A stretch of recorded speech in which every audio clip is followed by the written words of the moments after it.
What drives a man to rise from obscurity, to forge an empire from scattered tribes, and yet be remembered not only for his genius, but for the terror he inspired? The name Shaka Zulu still stirs something primal in the imagination: admiration, fear, and, in some cases, disbelief. To some, he was a visionary who transformed the Zulu from a modest clan into one of the most formidable forces in southern Africa. To others, he was a tyrant so ruthless that legends would later call him the Cannibal King. But before the empire, before the bloodshed and the sweeping reforms that would alter African warfare forever, there was a boy marked not by privilege, but by rejection. Shaka was born in 1787 in the rolling hills of what would one day be called KwaZulu-Natal. At the time, it was a landscape of fractured loyalties. Dozens of Nguni-speaking clans dotted the region, each with their own leaders, customs, and rivalries. The Zulu themselves were a relatively minor group, overshadowed by more powerful neighbors like the Mthethwa and Ndwandu. His father, Senzangakona, was chief of the Zulu, but his mother, Nandi, came from the Lungeni clan. Their union was clouded by scandal. Nandi's pregnancy was not celebrated, it was contested. The Lungeni accused her of lying, and the Zulu elders whispered about whether the child should even be acknowledged. In a society where lineage dictated status and respect, such doubts were poison. Senzangakona's eventual rejection of Nandi and the young Shaka was more than a personal betrayal, it was a public humiliation that would brand Shaka an outsider for years. Exiled from the Zulu, Nandi raised her son in the Lungeni lands. They were not welcome there either. Shaka endured taunts from other boys, insults about his illegitimacy, and even moments of physical abuse. The child who would one day command armies learned early how to endure isolation, and perhaps more importantly, how to outthink those stronger than himself. He learned to run faster, to throw the spear farther, to anticipate danger before it struck. By his teens, Shaka's resilience was already evident. The southern African landscape of his youth was not a place of peace, it was a web of alliances and blood feuds. Resources were scarce, cattle were the currency of wealth and survival, and the theft of even a single cow could spark conflict. Larger forces were at play as well. European traders and settlers had begun pressing into the region, bringing new goods, new diseases, and new disruptions.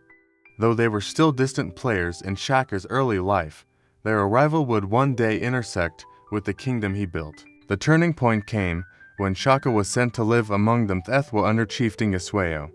In many ways, this exile was a gift in disguise. Dingiswayo was unlike many other chiefs. He believed in discipline, structure, and strategy over sheer numbers in battle.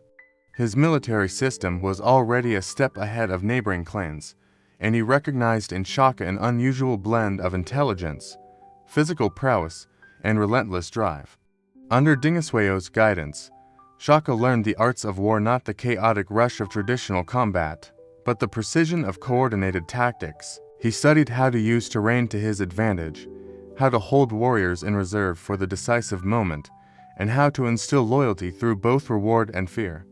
Dingiswayo saw promise in the young exile and allowed him to rise through the ranks on merit alone, a rare path in a world where bloodlines usually dictated destiny.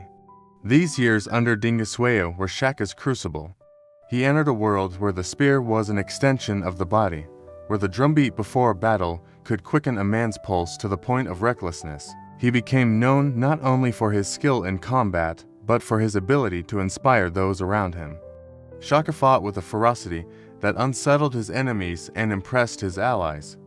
And behind that ferocity was a calculating mind, one that saw war not as a single clash of arms, but as a campaign of total domination. By the time word reached him in 1816 that his father, Senzangakona, had died, Shaka was no longer the outcast child mocked for his birth. He was a seasoned warrior with allies, a vision, and the will to seize what had once been denied him. But the path to the Zulu throne would not be given, it would have to be taken, and in blood if necessary. It was in this moment, standing between the bitterness of his past and the empire he imagined, that Shaka began the final ascent toward power. His story was no longer one of survival, it was about conquest. And once he began, there would be no turning back. When Shaka returned to the lands of his birth, he was no longer the boy who had been driven away in shame. The years under Dingiswayo had reshaped him into something entirely different, hardened, disciplined, and acutely aware of the fragility of power. He had learned a truth that would define his reign. In a world of shifting loyalties, survival depended not on birthright, but on the ability to command both fear and respect. In the Zulu lands, succession was never simple. Saint Zongakona's death in 1816 left the throne in the hands of Shaka's half-brother Siguyana, who enjoyed the support of influential elders. Siguyana's rule might have continued uncontested, but Shaka returned with an advantage no rival could match. He was under the protection of Dingiswayo, chief of the Mthethwa, one of the most powerful forces in the region. In the chessboard of tribal politics, this was a decisive alliance. The Zulu at the time were a small clan, numbering only a few hundred warriors. Yet Shaka saw potential where others saw limitation. He believed they could become the dominant force in southern Africa, not through sheer numbers, but through innovation and discipline. But before he could mold them into the weapon he envisioned, he had to seize the throne. The coup against Siguyana was swift and bloody. Shaka, with Mthethwa backing, confronted his half-brother and eliminated him, consolidating his claim to leadership. This act set the tone for the rest of his reign: decisive, ruthless, and unapologetic. In Shaka's world, hesitation was weakness, and weakness was a death sentence. Once the crown was his, Shaka began the transformation of the Zulu with almost feverish energy. He reorganized the military into regiments based on age groups, known as Amabutho, and imposed relentless training routines. Warriors ran barefoot across thorn-covered fields to harden their feet, learned to march at incredible speeds over long distances, and drilled in formation until their movements were as precise as the strokes of a master's brush. One of Shaka's earliest and most radical reforms was the introduction of the Ikawa short, broad-bladed stabbing spear named for the sound it made when pulled from a man's body. Before this, Zulu warriors fought primarily with long-throwing spears, engaging in skirmishes where combatants hurled their weapons from a distance before retreating. Shaka saw this as inefficient and wasteful. The Ikawa forced his warriors into close-quarters combat, where courage and physical dominance could overwhelm the enemy. It was brutal, intimate fighting, and it left no doubt about the victor. But Shaka's genius was not limited to weapons. He devised the famed buffalo horns formation, a tactic that would become the hallmark of Zulu warfare. The chest of the formation engaged the enemy directly, locking them in combat, while the horns swept around both flanks to encircle them. The loins remained in reserve, ready to exploit any weakness or pursue fleeing enemies. This method not only crushed opponents, but also annihilated their ability to regroup, ensuring that defeat was total. Word of these new methods spread quickly, carried by terrified survivors and awestruck allies alike. Villages whispered of Zulu warriors who seemed tireless, who closed in like shadows and struck with relentless precision. To Shaka, this growing reputation was as valuable as any battlefield victory. He understood that war was as much psychological as physical, and that fear could break an enemy before the first spear was thrown. It was during these early campaigns that Shaka began to show another side of his leadership, a tendency toward out-control that extended far beyond the battlefield. He imposed strict codes of conduct on his warriors, forbidding marriage until they had proven themselves in war.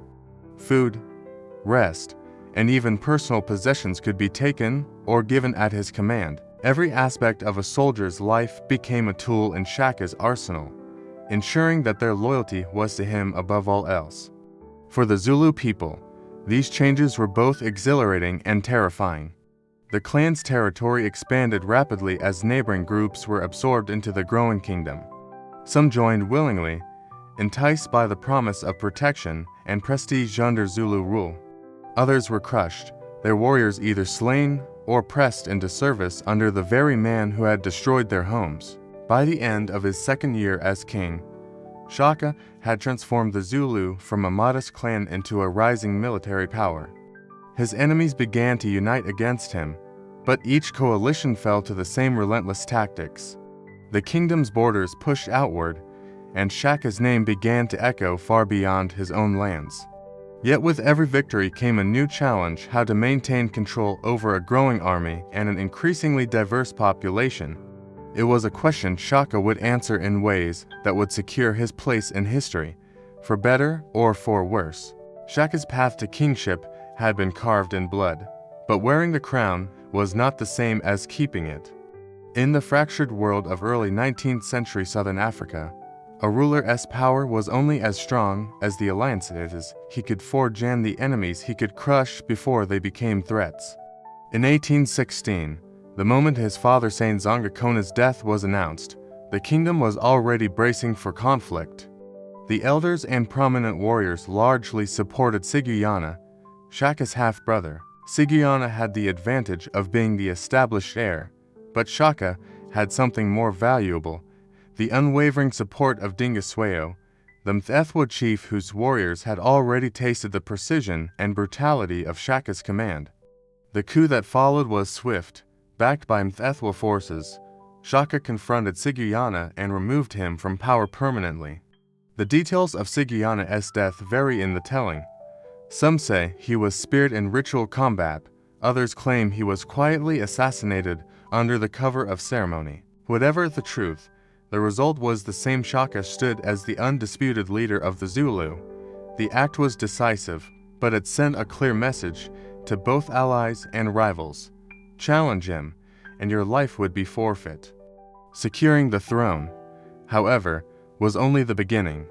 Shaka inherited a Zulu clan of just a few hundred warriors, a fraction of the numbers fielded by neighboring powers. Yet to him, size was not the issue.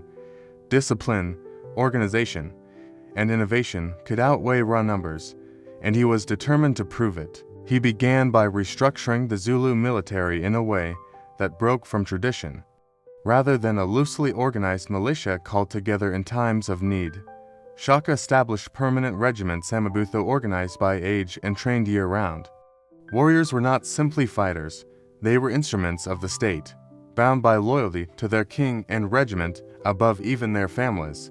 The transformation extended to weapons and armor.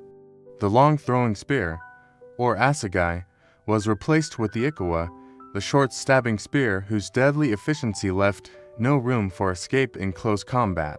Shields grew larger and sturdier, designed not only to block but to shove and unbalance opponents. Armor was minimal, but Shaka's warriors were trained to use their speed and agility as defense. Shaka's training methods were legendary and feared. His warriors were made to run barefoot across rough ground for miles without rest, strengthening their endurance and conditioning them to move swiftly across the varied terrain of southern Africa. They learned to march silently, to attack in unison, and to fight until the enemy was utterly destroyed. Beyond physical training, Shaka understood the value of morale and identity. Each regiment wore distinctive ornaments, cowhide patterns on their shields, specific headdresses, or beadwork that marked their status and achievements. These symbols were more than decoration. They were a constant reminder of the glory and duty that came with serving the king. As his forces grew in skill and cohesion, Shaka turned outward. His campaigns against neighboring clans were not only wars of expansion, but acts of political theater. Villages that resisted were annihilated without mercy. Those that surrendered could be absorbed into the Zulu fold, their best warriors integrated into the Amabutho.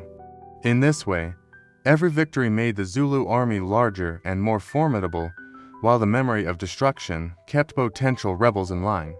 It was during these early years of his reign that Shaka began refining his most famous battlefield innovation, the buffalo horns formation. In this tactic, the chest engaged the enemy frontally, drawing them into battle, while the horns encircled from both sides to trap them. The loins remained in reserve, striking only when the enemy was surrounded and exhausted. This strategy, combined with the ikawa's deadly efficiency, made Zulu victories swift and absolute. The psychological impact of these early campaigns cannot be overstated. Stories of Shaka's methods spread quickly. Some were rooted in truth. Others were exaggerated to near mythic proportions. But all served his purpose, to make the Zulu name synonymous with fear. Still, even as his conquests brought new power and prestige, they also brought complexity. Shaka now ruled over an increasingly diverse population, many of whom had once been enemies. Keeping them loyal would require not just military force, but a system of governance capable of uniting them under a single, uncheckable authority, his own. And it was here that the seeds of Shaka's darker reputation began to take root.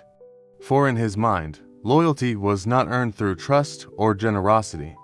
It was forged in fear and maintained by the unflinching threat of violence. Shaka did not merely fight wars, he redefined what war meant in southern Africa. To his mind, victory was not enough. Survival of an enemy meant the potential for rebellion, so battles had to end with the complete destruction of the opposition. This philosophy, eradicate, not merely defeat, would become the dark heartbeat of his reign. The first step in this transformation was to ensure that the Zulu army moved like a single living organism. The Amabutho regiments were no longer seasonal fighters called from their homes during crises. Under Shaka, they became a full-time military force, drilled relentlessly in tactics, formations, and endurance. They were expected to run over 50 kilometers in a single day, barefoot, carrying heavy shields and spears. There was no allowance for weakness. If a warrior could not keep up, he was left behind or worse, executed to set an example.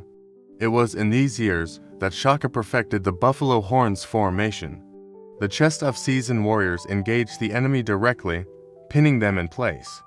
The horns swept wide around both flanks, closing the trap, while the loins waited behind, ready to crash into the encircled enemy at the decisive moment. The speed and coordination required for such a maneuver demanded absolute obedience, and Shaka drilled his regiments until the formation became second nature.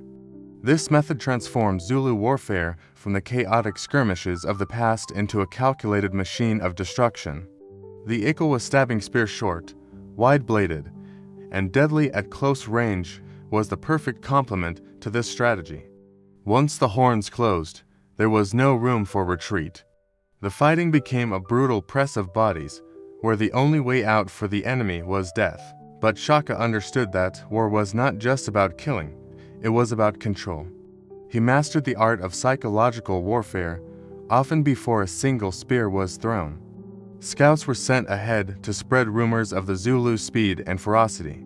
Captured enemies were sometimes released, but only after being made to witness or even participate in acts so brutal they would carry the terror of Zulu reprisal back to their people. Villagers often surrendered without a fight, unwilling to face the fate they had heard in whispers. Shaka also innovated in logistics and mobility. His regiments carried minimal baggage, relying on rapid movement and foraging to sustain themselves. This allowed them to appear where they were least expected, striking deep into enemy territory before word of their approach could spread. Enemies accustomed to the slower pace of traditional armies found themselves overwhelmed, their strongholds bypassed or surrounded before they could mount a defense. It was in this period that Shaka's ambitions began to spill far beyond the borders of the original Zulu lands. Each conquest served a dual purpose: expansion of territory and integration of new warriors into the Zulu ranks. He had a ruthless method for this assimilation. Captured fighters could either swear loyalty and serve under Zulu discipline or be executed. Those who joined often found themselves fighting alongside the very men who had destroyed their homes. For the Zulu people themselves, this era was both a time of unprecedented glory and growing fear. The kingdom's influence stretched farther than any Zulu ruler had ever imagined, but the price of this rise was steep. Shaka's insistence on absolute obedience meant that even his most loyal warriors could face death for perceived failures. Disobedience was met with public execution, often carried out in front of the offender's own regiment to reinforce the lesson. In neighboring territories, The very mention of Shaka's name could empty a village. Chiefs who had once laughed at the Zulus' small numbers now sent tribute or risked annihilation. Trade routes were redrawn to accommodate the new power structure, and smaller clans sought Zulu protection not out of trust, but out of the simple calculation that aligning with Shaka was safer than standing against him. Yet behind the triumphs, a darker truth was emerging. Shaka's wars left trails of devastation, burned fields, scattered families, and displaced tribes. Refugees fled in every direction, carrying not only stories of slaughter, but the ripple effect of famine and instability across the region. Historians would later call this period the Mafekan, or the Crushing, a time when Shaka's conquests set off waves of conflict and migration that reshaped the map of southern Africa. To Shaka, these outcomes were not unfortunate side effects, they were necessary tools. By breaking apart and scattering potential rivals, he made it nearly impossible for any force to rise and challenge his authority. Every war was both a military campaign and a political purge. By the mid-1820s, the Zulu kingdom was no longer a minor clan, it was a rising empire, feared and respected across the land. But power, once grasped, demands to be fed. For Shaka, conquest was no longer just a path to security, it had become an obsession. And as his borders expanded, so too did the weight of ruling an ever-growing, increasingly restless realm. While Shaka's armies marched farther and his conquests grew in scale, the changes within the Zulu homeland were just as profound and far more personal for the people who lived under his rule. Victory on the battlefield had given Shaka immense prestige, but prestige alone could not hold together an empire born from conquest. To maintain control, he would turn his attention inward, forging a system of governance as uncompromising as his military discipline. Shaka ruled by the principle of ubukosi, out authority. In the Zulu worldview, the king was more than a political leader. He was the living embodiment of the nation, the ultimate source of law, and the chief protector of its people. Under Shaka, this principle became an iron chain that bound every man, woman, and child to his will. Every aspect of life, from marriage arrangements to harvest schedules, could be dictated from the royal court, and disobedience was punished without hesitation. The same strict regimentation that transformed the Zulu army began to seep into civilian life. Warriors were forbidden to marry until they had served for many years, ensuring that their loyalties remained with their regiments rather than their families. Cattle ownership, the backbone of wealth and survival, could be restricted or redistributed at Shaka's command. He regulated who could wear certain ornaments, who could attend royal ceremonies, and even which songs could be sung in public gatherings. This authority was enforced with chilling efficiency. Public executions were not uncommon, carried out as both punishment and spectacle. A man accused of disloyalty might be speared before the assembled village, his body left on display as a warning to others. Even small infractions could be met with harsh measures.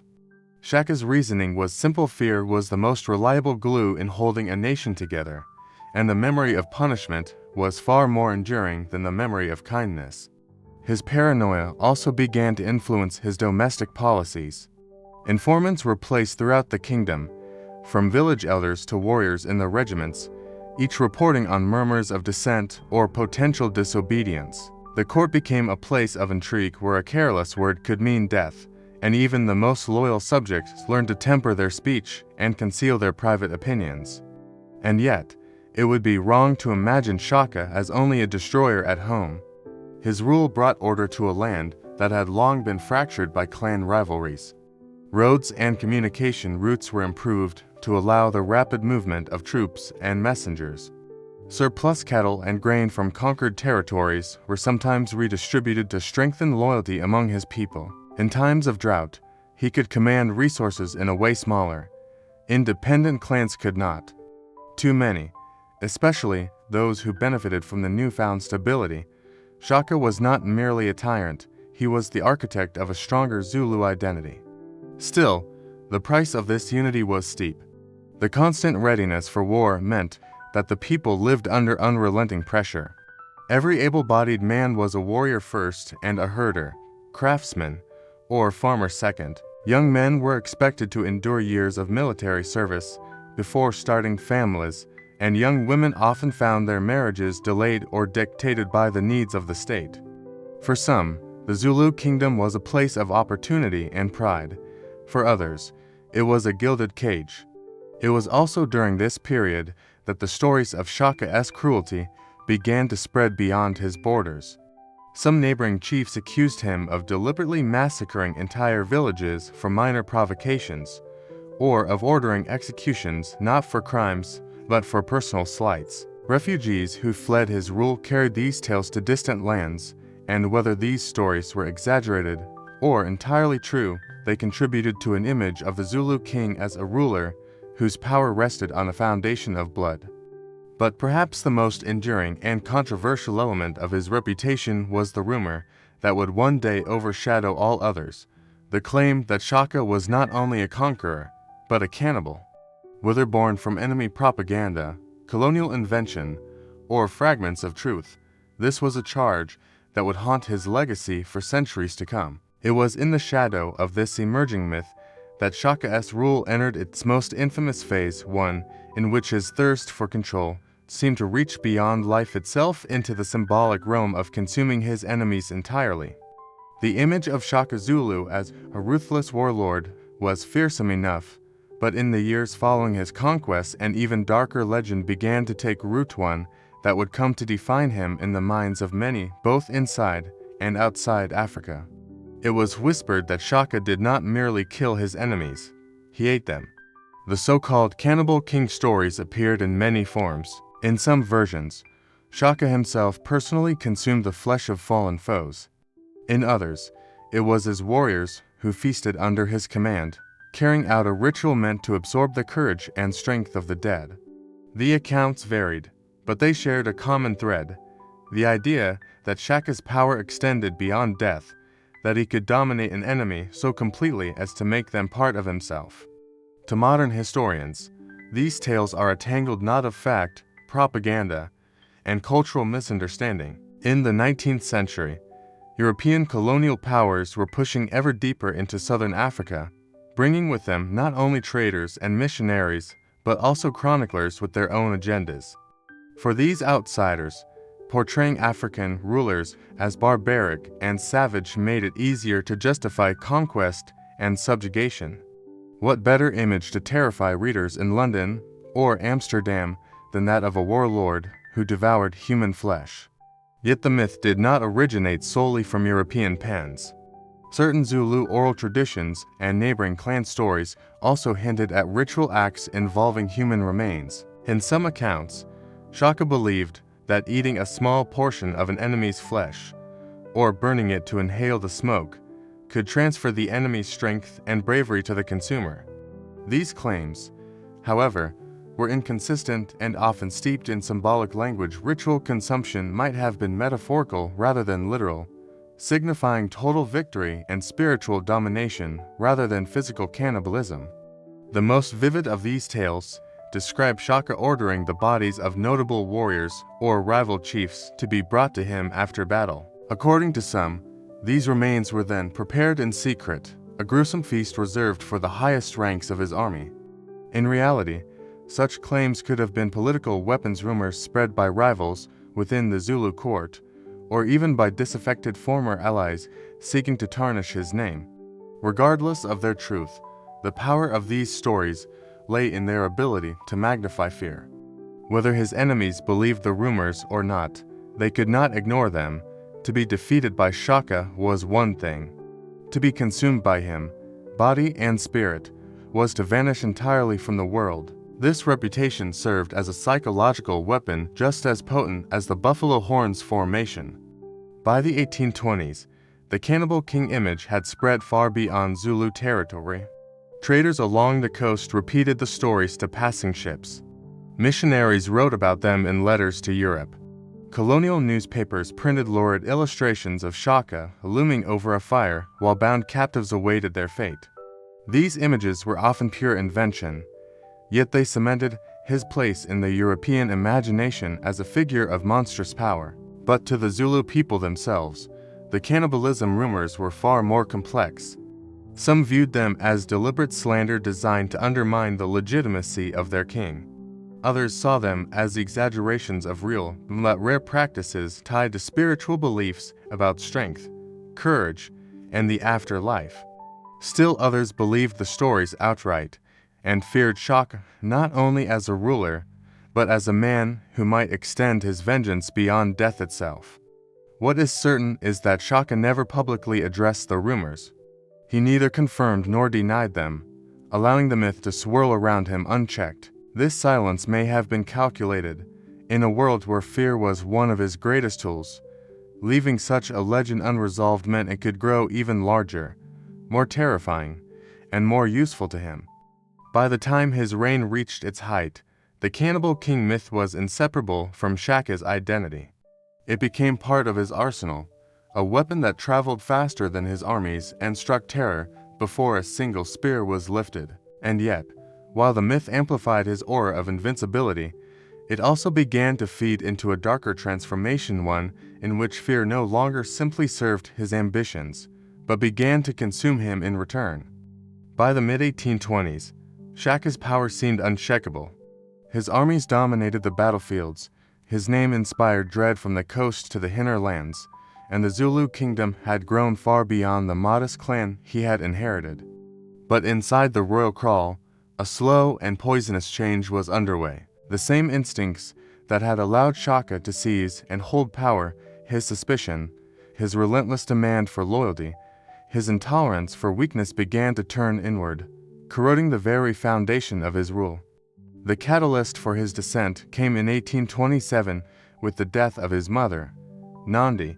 For all his ruthlessness, Nandi had been Shaka's anchor since childhood, the one figure whose presence could soften his temper and remind him of his own humanity. Her loss shattered something deep within him. Overcome with grief, he declared an official period of mourning that defied reason. No crops were to be planted. No milk was to be consumed. Pregnant women were executed to prevent children from being born during the mourning period.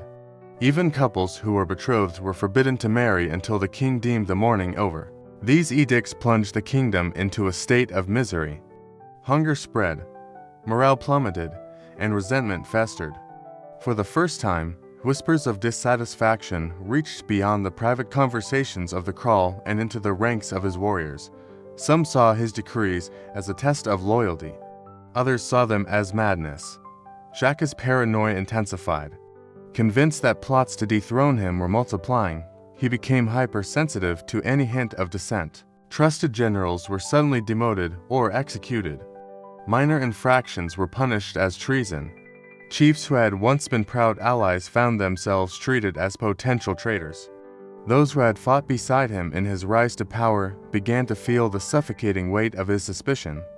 The once celebrated royal court transformed into a place of constant fear. Informants reported the smallest murmurs of complaint.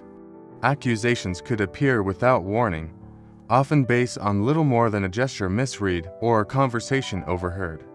Punishments were swift and brutal: execution by spear, stoning, or even being left to the mercy of wild animals. At the same time, Shaka's military campaigns grew increasingly erratic. Instead of calculated strikes aimed at strategic gains, some assaults seemed driven by personal vendetta or the need to stamp out imagined threats. Villages loyal to him were attacked over minor disputes. Prisoners were executed not for resistance, but simply to send a message. Even his own regiments were not safe. Entire units could be punished for the failings of a single warrior. These actions began to erode the very loyalty that had once defined his army. While the Amabutho still feared and respected their king, the bond between leader and warrior was fraying. Warriors began to follow orders out of fear rather than devotion, a subtle but dangerous shift that left Shaka increasingly isolated at the top. Outside the kingdom, the legend of the Cannibal King merged seamlessly with these new accounts of cruelty. Traders and travelers spoke of a king gone mad, a ruler whose power had driven him to devour not only the bodies of his enemies, but the loyalty of his own people. Rival chiefs took note. Within the borders of the Zulu kingdom, Those closest to Shaka began to wonder if his fall might be as inevitable as his rise had once seemed unstoppable. Among those watching most closely were his half-brothers, Dingaan and Mangana. For years, they had lived under his shadow, benefiting from his victories but also enduring his suspicion. As Shaka's paranoia deepened, they realized that the same unpredictable wrath he unleashed on generals and chiefs could one day turn on them, and in the dangerous court of the Zulu king, waiting to be a target was as good as inviting death. The stage was set for betrayal not from a foreign enemy or a distant rival, but from the blood of his own family. By 1828, the Zulu kingdom was at its zenith in size and influence, yet its ruler stood increasingly alone. Shaka had built an empire through brilliance and brutality, but the same iron grip that held his enemies in check now strangled the loyalty of those closest to him. His half-brothers, Dingaan and Mangana, had long learned to mask their ambitions under a veneer of obedience. They had watched as allies were cut down for imagined slights, and they knew their own names might one day be spoken in the same deadly tone. The breaking point came in the wake of Nandi's death and Shaka's erratic decrees. The long, oppressive mourning had left the kingdom restless, the people hungry, and morale dangerously low. His brothers saw an opening, a chance to strike before Shaka turned his paranoia on them.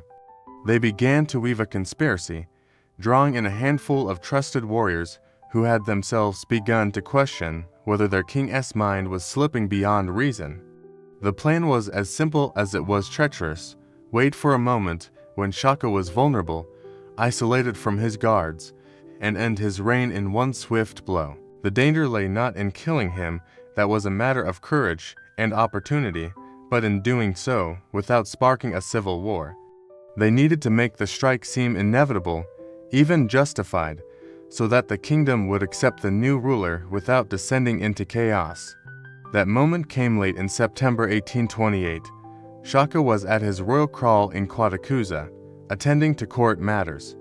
The air was heavy with the smoke of cooking fires, the rhythmic beat of distant drums, and the low murmur of advisors and messengers passing in and out of the great enclosure.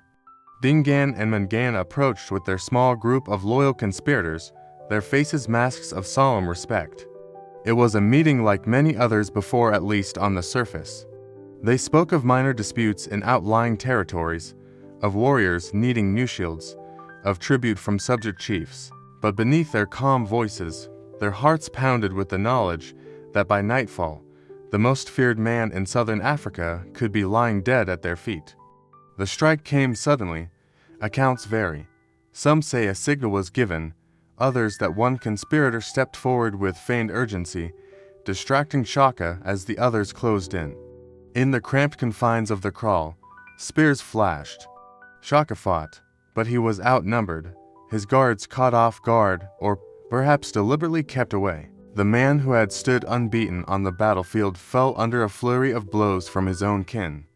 It is said that as he lay dying, Shaka's voice carried no pleas for mercy, only a final, bitter reminder to his killers that they too would one day taste the treachery they had served him. Whether this is truth or legend, it fits the man he had become, defiant to the last breath, unwilling to yield even in defeat. When the news spread through the kingdom, it was met with a complex mix of emotions. For some, it was a moment of quiet relief, the end of a reign that had grown unbearable in its paranoia and cruelty. For others, it was a day of deep mourning for the warrior king who had transformed the Zulu from a small clan into a formidable empire. The streets of Quadakuza filled with hushed voices, some speaking in grief, others in cautious hope for what might come next. Dingaan stepped forward to claim the throne. His succession was swift, his legitimacy strengthened by the fact that he had been part of the royal bloodline and by his immediate control over the capital. But his reign would not enjoy the same iron stability Shaka had imposed. The Zulu kingdom was vast and powerful, yet fragile. Its unity held together for years by one man's relentless will. With Shaka gone, the cracks began to show. Still, for all the uncertainty that lay ahead, one thing was already certain: the death of Shaka Zulu was not merely the end of a man. It was the end of an era one that had reshaped southern Africa through fire, blood, and the indomitable vision of a king whose name would never be forgotten. The assassination of Shaka Zulu sent shockwaves far beyond the borders of the kingdom he had built. In the days that followed, the royal crawl was both tense and eerily subdued. Dingaan, now king, moved quickly to secure his position. Those who had been close to Shaka but posed a potential threat were either executed or stripped of their authority. The coup had been swift, but ruling in Shaka's shadow would prove far more difficult than seizing the throne. In the early months, Dingaan sought to stabilize the realm. He continued some of Shaka's policies, maintaining the Amabutho regiments, collecting tribute from subjugated clans, and projecting military strength, but his style was markedly different. Where Shaka had ruled with relentless discipline and personal oversight, Dingaan was more willing to delegate, relying on alliances and diplomacy where his half-brother would have chosen the spear. For some, this shift was a welcome relief. For others, it was a sign of weakness. The external pressures on the kingdom were mounting. The British had already established a foothold at the Cape, and Boer settlers, the Voortrekkers, were pushing into the interior, armed with muskets and a determination to claim land. Shaka's disciplined military machine, which had been his greatest legacy, remained formidable, but without his strategic genius and iron authority, it began to lose the edge that had once made it feared across southern Africa. The unity of the kingdom also began to fray. Many of the clans Shaka had conquered had submitted out of fear of him personally. With that fear gone, old grievances resurfaced. Raids by rebellious chiefs became more frequent, testing Dingaan's ability to respond decisively. The loyalty of some regiments wavered, particularly those formed under Shaka's command. These warriors still carried the memory of their late king's discipline, and some even questioned whether his death had been a necessary act or a betrayal that had robbed the Zulu of their greatest strength. A decade after Shaka's death, the Zulu would face one of their most humiliating defeats, the Battle of Blood River in 1838. A force of a few hundred Boer fighters, armed with rifles and protected by loggers of wagons, repelled a vastly larger Zulu army. The battle exposed a reality that had been creeping closer with each passing year. The tactics and weapons that had once allowed the Zulu to dominate their rivals were increasingly ineffective against European firepower. This loss was not simply a military setback, it was a psychological blow. It shattered the aura of invincibility the Zulu had carried since Shaka's campaigns and emboldened both internal rebels and external enemies. The chain reaction of defeats, desertions, and political instability marked the beginning of the long decline of the Zulu kingdom. Yet even in decline, Shaka's shadow loomed large.